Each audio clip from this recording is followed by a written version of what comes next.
والصادقين والقانتين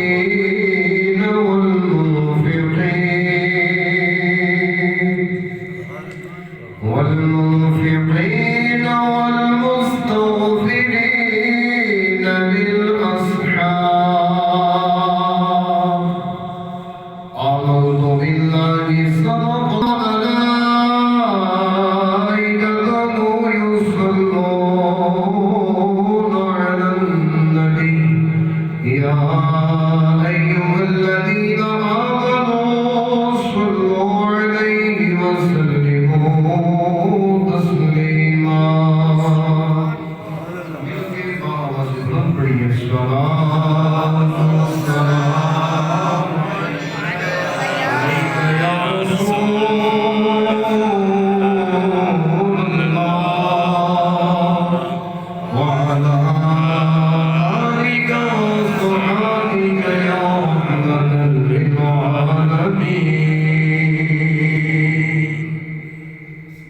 جس کو کہ اللہ تعالیٰ نے علم سے نوازا تو ہر بندے نے کوشش کی کہ میرا بھی نام حضور کا ذکر کرنے والوں میں لکھا جائے.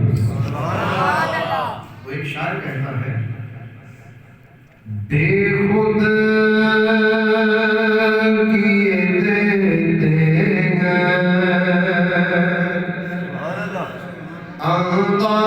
انداز ہی جانا عادل میں تجھے رکھ دو اے جلوائے جانانا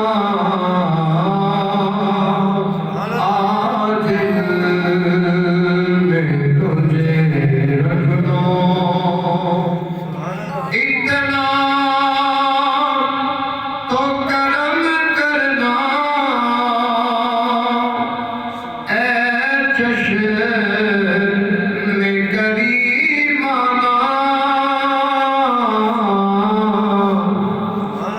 جد جان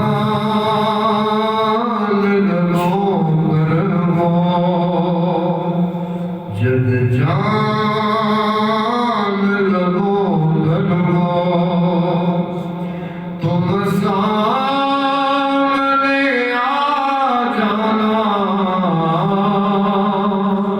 عادل میں تجھے رکھ دو. اور پھر شاعر نے میرے غوث پاک کا ذکر کیا کہتے ہیں پینے کو تو پی لوں گا بس عرض ذرا سی ہے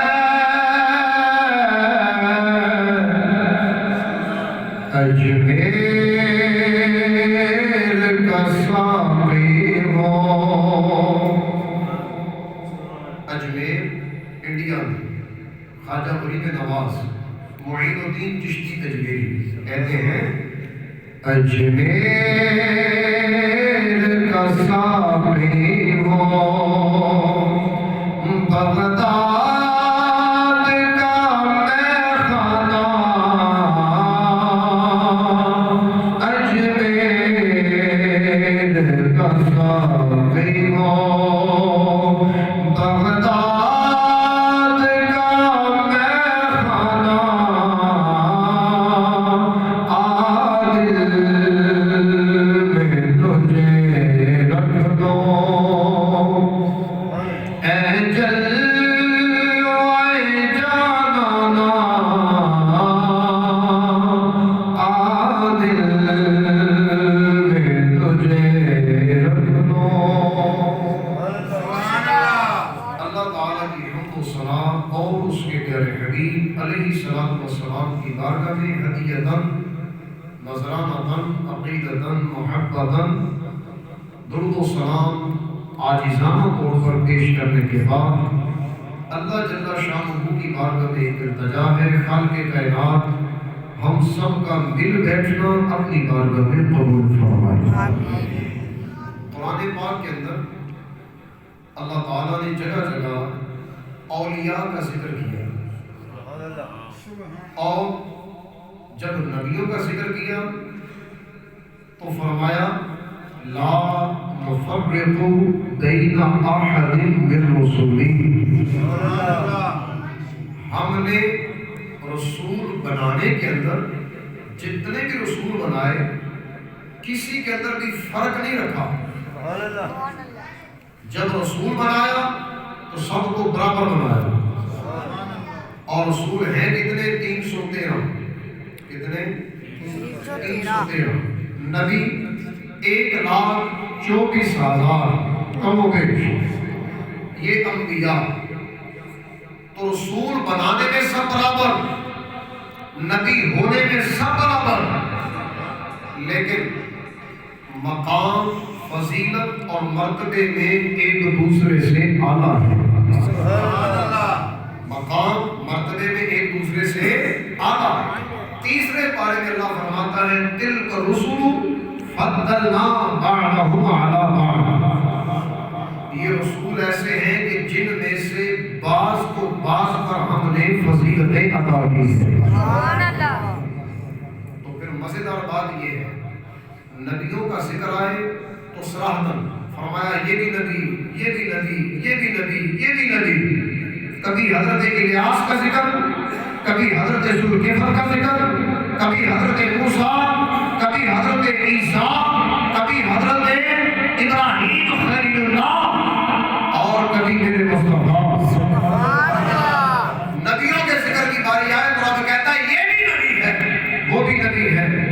دنیا والوں مغالطے میں نہ رہنا، میں نے سارے نبیوں کو پوشیدہ نہیں رکھا، سب کے سامنے عیاں کیا، اور جب باری آتی ہے اللہ کے ولیوں کی تو یہ نہیں کہا یہ بھی ولی ہے، یہ بھی ولی ہے، یہ بھی ولی ہے، یہ بھی نہ، بلکہ اپنی ولایت کو چھپا دیا،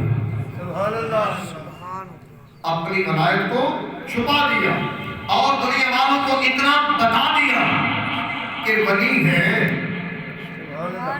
ولی میرے ہیں، میں نے بنائے ہیں، لیکن ولی کوئی تسبیح پھیرنے سے نہیں بنے گا، تلاوت قرآن کرنے سے نہیں بنے گا، ساری رات سجدے کرنے سے نہیں بنے گا، بلکہ ولی تب بنے گا جس کو میں پسند کروں گا،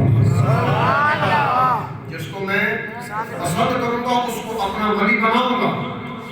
اور 11ویں کی بات ہے تو 11ویں بارے میں اللہ تعالیٰ نے اپنے اولیاء کا صراحتاً ذکر کیا، فرمایا سنو، فرمایا الا ان اولیاء اللہ لا خوف علیہم ولا هم يحزنون،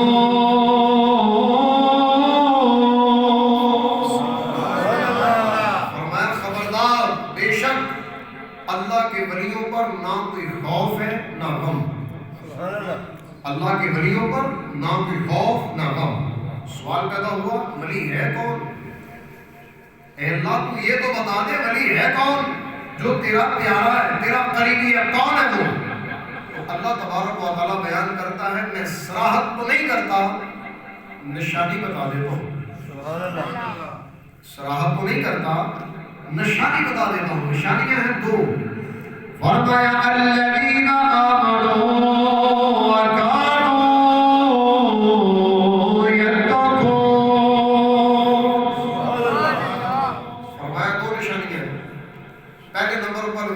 ایمان والا، منافق، بد مذہب، مصطفیٰ کا گستاخ، انبیاء کا گستاخ، اور جس کے دل میں میرے پیاروں کا بغض ہو میں اس کو اپنا ولی نہیں بناتا، ولی اس کو بناتا ہوں جس کے سینے میں مصطفیٰ کا پیار ہو، جس کے سینے میں میرے آقا کی محبت ہو، دل بالکل صاف ہو۔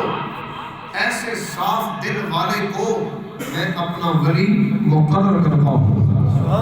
تو فرمایا پہلی نشانی ہے ایمان والا، کوئی بھی بد مذہب، اور اللہ کا شکر ہے جتنے بھی ولی آئے ہیں غوث پاک سے لے کر اب تک، اور ان سے پیچھے چلے حضرت علی سے لے کر غوث پاک تک، اور غوث پاک سے لے کر اب تک 2022 تک جتنے بھی ولی آئے ہیں سارے کے سارے ہی اہل سنت ہیں. سبحان اللہ.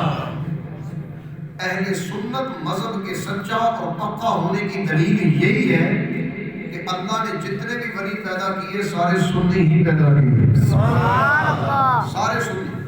اور قرآن میں ان کا ذکر یوں کیا انعم اللہ علیہم من النبیین والصدیقین والشہداء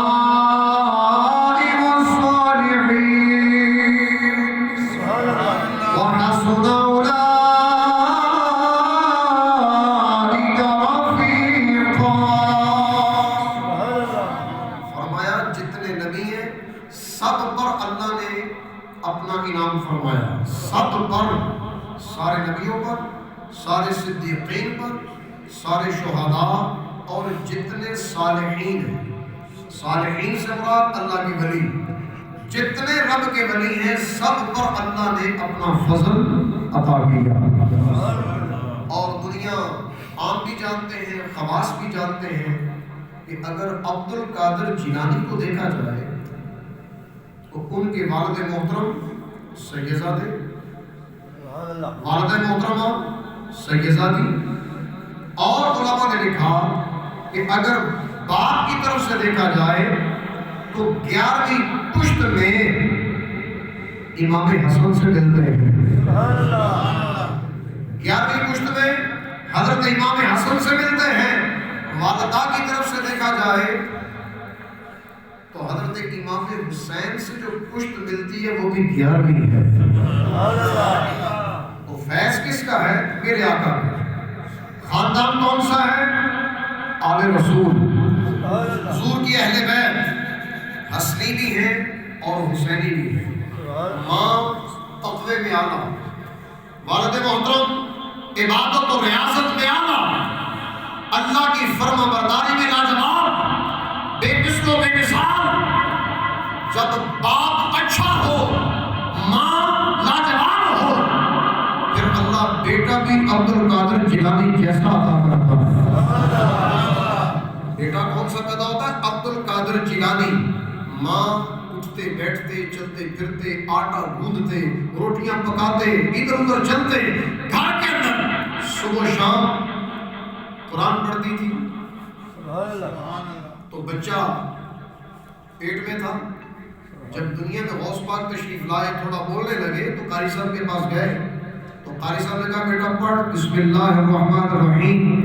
آپ نے 18 پارے پڑھ کر سنا دیے. خالی بسم اللہ نہیں، سارے 18 پارے. فرمایا بیٹا آگے پڑھو. کہا نا آگے نہیں پڑھ سکتا.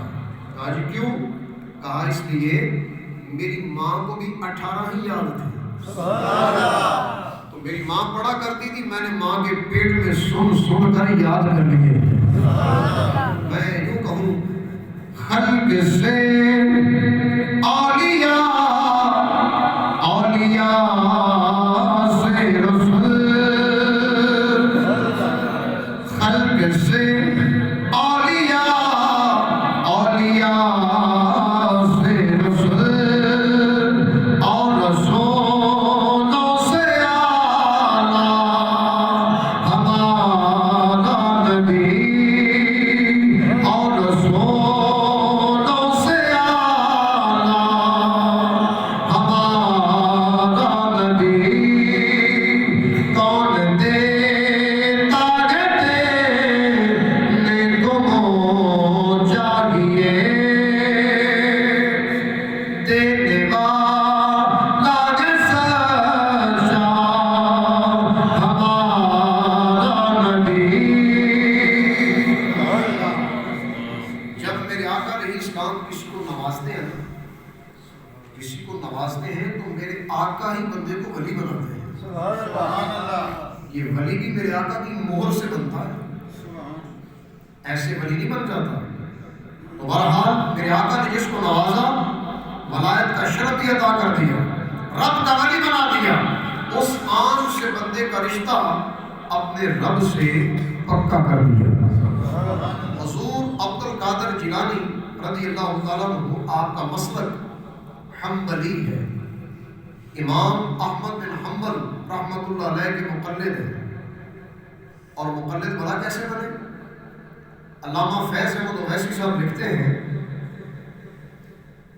رات کو خواب کے اندر حضرت امام احمد بن حنبل کی زیارت ہوئی اور انداز یہ ہے امام احمد بن حنبل مصطفیٰ کی بارگاہ میں بیٹھے ہیں اور غوث پاک پیچھے کھڑے ہیں اور دیکھ رہے ہیں۔ امام احمد بن حنبل نے کہا یا رسول اللہ صلی اللہ علیہ وسلم، امام اعظم ابو حنیفہ ان کے چاہنے والے تو کثیر ہیں، اپنے بیٹے عبد القادر جیلانی کو کہو کہ میرے مذہب کے اندر بھی کثیر پیدا کر دے، میرے مذہب کے اندر بھی کثرت پیدا کر دے، حنفی نہ بنے حنبلی بنے۔ تو میرے آقا کی بارگاہ میں عرض پیش ہو گئی۔ تب سے حضور غوث اعظم نے تقلید کی تو امام احمد بن حنبل کی، اور پھر جب ان کے مقلد تھے تو کبھی کبھی جب بھی دل کرتا غوث پاک امام احمد بن حنبل کے مزار پر جاتے، ہم بھی مزاروں پہ جاتے ہیں لیکن ہمیں تو یہ بھی نہیں پتا ہوتا کہ دعا کیسے مانگنی ہے، وہاں کرنا کیا ہے، ہم گئے کیوں؟ بعض اوقات تو مزاروں پہ ڈھول باجے بانسری ناچنے والے نچوانے والے پتہ نہیں کیا کچھ گناہ ہوتے ہیں۔ دربار بنانے کا یہ مقصد نہیں ہوتا، عرس کروانے کا یہ مقصد نہیں ہوتا کہ وہاں ناچ گانا ہو، وہاں پر قوالیاں گائی جائیں، وہاں پر شریعت کے خلاف کام کیے جائیں، نہیں، بلکہ دربار بنانے کا مقصد یہ ہوتا ہے تاکہ دنیا والوں کو پتہ چل جائے یہ جگہ عام نہیں ہے، یہاں پہ کوئی اللہ کا بندہ سو رہا ہے، سب کو پتہ چلے، ہر بندہ فیض لے۔ جیسا کہ پیر سید جماعت علی شاہ صاحب فرماتے ہیں جب اللہ کا ولی دنیا میں ہوتا ہے تو اس طرح ہوتا ہے جیسے تلوار نیام کے اندر ہے۔ تلوار جب نیام کے اندر ہوتی ہے تو قید میں ہوتی ہے، اس کو وہ اختیارات نہیں ہوتے جو ہونے چاہیے، اختیار پھر بھی ہوتا ہے لیکن مکمل نہیں، کچھ قیودات ہوتی ہیں۔ تو کہا جب اللہ کا ولی دنیا میں ہوتا ہے تو اسی طرح ہے جیسے نیام کے اندر تلوار، اور جب اللہ کا ولی دنیا سے چلا جائے پھر یوں ہوتا ہے جیسے تلوار نیام سے باہر آ جائے۔ جب تلوار نیام سے باہر آ جاتی ہے ہر طرح کا اختیار مل جاتا ہے۔ تو دربار پہ جانے کا مقصد یہ ہے وہ اللہ کا ولی راضی ہو جائے اور اس کے ذریعے سے اس کا رب بھی راضی ہو جائے، یہ مقصد ہوتا ہے اولیاء کی بارگاہ میں جانے کا۔ سب سے پہلے صاحب مزار کو راضی کرنا، پھر اس کے بعد اللہ کو راضی کرنا، کیونکہ یہ دنیا کا اصول ہے، جب چاہنے والا راضی ہو جائے تو جو اس کی چاہت ہوتی ہے وہ بھی راضی ہو جاتا ہے۔ اور آسان کرنا ہے، اگر کوئی بادشاہ ہے تو بادشاہ کو آپ نے راضی کرنا ہے، اس کے پاس جانا ہے، کلام کرنا ہے، تو پہلے کس کے پاس جائیں گے؟ وزیر کے پاس۔ وزیر راضی ہو جائے گا تو بادشاہ خود ہی راضی ہو جائے گا۔ تو یہی بات ہے، جب اللہ کا ولی راضی ہو جائے گا تو اللہ خود ہی راضی ہو جائے گا۔ تو بہرحال میرے غوث پاک رضی اللہ تعالیٰ عنہ شام کے وقت ایک دفعہ ایک اپنے مرید کو ساتھ لیا اور چلے، رستے میں اندھیرا تھا تو مرید کہنے لگا حضرت صاحب اندھیرا ہے کیا کروں؟ فرمایا تیرے پاس کیا ہے؟ کہنے لگا چھڑی، سوٹی چھڑی۔ فرمایا اس کو میرے پاس لاؤ۔ اپنا ہاتھ رکھا، اس چھڑی پر اپنا ہاتھ رکھا، فرمایا اب پکڑو، آگے آگے چلو۔ جیسے ہی میرے غوث پاک کے ہاتھ اس چھڑی کو لگتے ہیں تو ظاہر بات ہے خاندان نورانی ہے، خاندان نورانی ہے، نور والا خاندان ہے۔ ہاتھ لگے میرے غوث پاک کے، چھڑی اللہ کی رحمت سے روشنی دینے لگی۔ جب روشنی دینے لگی، روشنی لے کر آگے آگے مرید چل رہا ہے، پیچھے پیچھے غوث پاک چل رہے ہیں۔ جاتے ہیں امام احمد بن حنبل کے مزار پر، اور جب امام احمد بن حنبل کے مزار پر جاتے ہیں تو امام احمد بن حنبل اپنے نظار سے باہر نکل کر میرے غوث پاک رضی اللہ تعالیٰ عنہ کا استقبال کرتے ہیں باہر نکل کر. اور جب اللہ کا ولی قبر سے باہر آ جائے تو ہر بندہ نہیں دیکھ سکتا. ہر بندے کی آنکھ میں یہ طاقت نہیں ہے. یہ اللہ والے ہی ہوتے ہیں جو اللہ والوں کو پہچانتے ہیں. آنکھ والا تیرے چوبر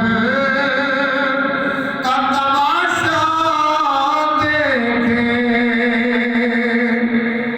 آنکھ والا تیرے چوبر کا تماشا دیکھے. دیدائے کوڑ کو کیا نظر آئے وہ کیا دیکھے. اور یہ بات حقیقت ہے کہ جو اللہ کا ولی ہوتا ہے وہی ولی کو پہچانتا ہے. تو میں عرض کر رہا تھا کہ ولی کی نشانی ہے ایمان والا ہوتا ہے وَكَانُوا يَتَّقُونَ پرہیزگار ہوتا ہے. پرہیزگاری کیسی ہے؟ چھوٹے سے چھوٹے گناہ سے بچنا. اور میرے غوث پاک رضی اللہ تعالیٰ عنہ کی عمر مبارک ہے 91 سال. کتنی؟ سارے بولیے 91 سال. اور بلند آواز سے 91 سال. 91 91 سال 52 یا 51 اتنے سال کی عمر میں آپ نے بیان کرنا شروع کیا. اور 52 سال 52 سے پہلے علم ہی سیکھتے رہے.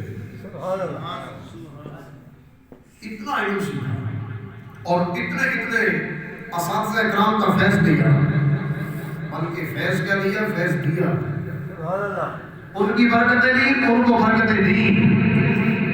واقعی جس نے بھی غوث پاک کو پڑھایا ہوگا وہ بھی جنتی بن گیا غوث پاک کے وسیلے سے. سب کی گردنوں پہ قدم ہے میرے غوث اعظم کا. مدرسے میں پڑھنا یہ میرے غوث پاک کی عادت ہے. اور جب مدرسے میں پڑھنے کے لیے جاتے تھے تو غیب سے آواز آتی تھی فرمایا بچوں سائڈ پہ ہو جاؤ. کیوں؟ یہاں اللہ کا ولی آ رہا ہے. سائڈ پہ ہو جاؤ اللہ کا ولی آ رہا ہے. آپ فرماتے ہیں میں بازار میں کھیلنے کے لیے گیا تو وہاں بھی مجھے غیب سے آواز آئی. کہا عبد القادر تجھے دنیا کے کھیل کود کے لیے نہیں پیدا کیا گیا. تجھے اپنے رب کی عبادت کے لیے پیدا کیا گیا.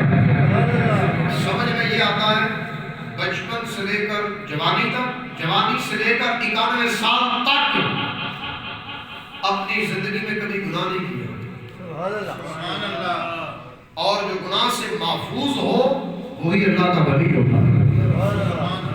اپنی زندگی میں کبھی گناہ نہیں کیا. اور جس بندے نے گناہ نہیں کیا یا گناہ کے قریب بھی نہیں جاتا وہی تو متقی ہوتا ہے.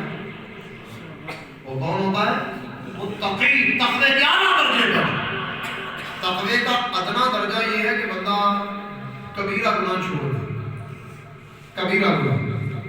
اور تقوی کا اعلیٰ درجہ یہ ہے کہ چھوٹے سے چھوٹا گناہ کیا شک والی بات بھی چھوڑ دے. جس کے اندر شک ہے نا کہ یہ گناہ ہے وہ بھی چھوڑ دے. یہ ہے تقوی کا اعلیٰ درجہ.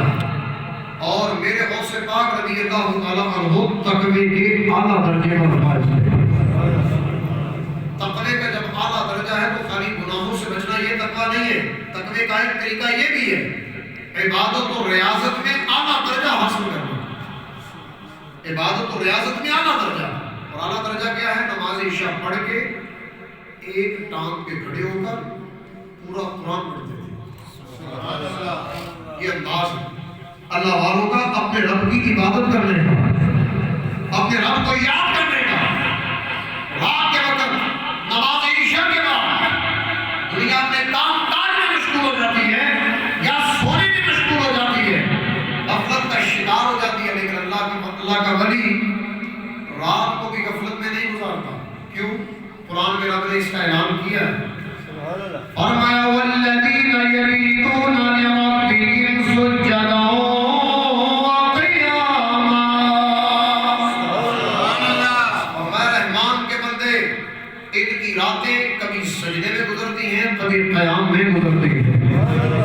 کبھی سجدے میں کبھی قیام میں. ایک ٹانگ پہ کھڑے ہو کر پورا قرآن پڑھا. کتنے سال تک؟ 15 سال تک. سبحان اللہ. کتنے سال تک؟ 15 سال تک. اتنی عبادت و ریاضت. اور صبح سے لے کر ظہر تک